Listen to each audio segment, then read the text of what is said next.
we move on to signs and advertising, this has been put in here because it's something in the existing UDP. It does have other elements to it. It does have relationship with amenity, for example, but it has been put in here so we can make sure that we get it covered somewhere. Should policy control the impact of other types of development as well as signs and advertisements on sensitive locations and significant views? Should policy control the impact of other types of development as well as signs and advertisements on sensitive locations and significant views? I don't know if any of the officers want to clarify that. Sorry, could you define this a little clearer? Are you talking about hoardings that wrap around new builds? Or are you talking about an advertisement for a restaurant? I think we were mainly thinking about large-scale advertising, such as temporary shroud advertising and large-screen advertising.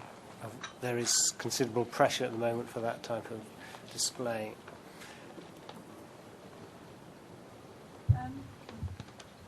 Could I just mention quickly, I think it's really important that it shouldn't be applied anywhere near residential buildings, flats and so on. It must be incredibly irritating to have one of those things suddenly appear outside your bedroom window or whatever. Hugh Bullock. I think it depends what it is and where it is the first point. And second, I think around construction sites there are opportunities for doing things that are interesting, artistic, and add to the street scene. And the fact they may technically be an advertisement, I don't think in itself, if a design is good, should be a bar to the grant of advertisement consent for it. And thirdly, I think it depends also on the medium. For example, in Piccadilly Circus, Robert will well remember our discussion about the Samsung sign, and that was driven by changing technologies. And I think, again, in places like Piccadilly Circus, we need to look very carefully at how the technology of advertising is evolving in a way that's actually quite positive and is very much something for London and certain parts of London. Thank you.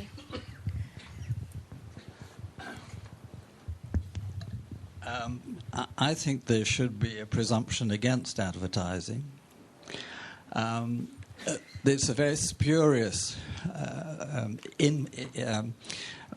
idea that it makes money and therefore it has to be in place. The more you concede that, the more you will get advertising being put forward. I was the architect responsible for the previous redevelopment of Victoria Station, which combined two stations together. And English Heritage were very keen that there should be no additional or spurious advertising. And the interior of the concourse, the interior underneath the two railway sheds, became a very nice, pleasant environment. Go and see it today. Advertising everywhere. Most of it is totally meaningless. Even advertising stuck on the floor. For God's sake, what kind of standard of environment are we allowing and encouraging? I'll just say I'm not speaking on behalf of the St Marylebone Society because they would fully agree with you, but myself personally, I love advertising and I think really exciting, and driving along, say, the Westway and seeing advertising is fantastic. Thank you.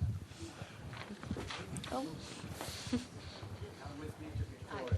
Councillor Burbridge, I'd just like to think that when we're considering shrouding and advertising on it, that when it goes up, and some of it is very, very pretty indeed, when it goes up, I don't want to see it around a building for 2 years when the actual work inside is only going to be for 2 months.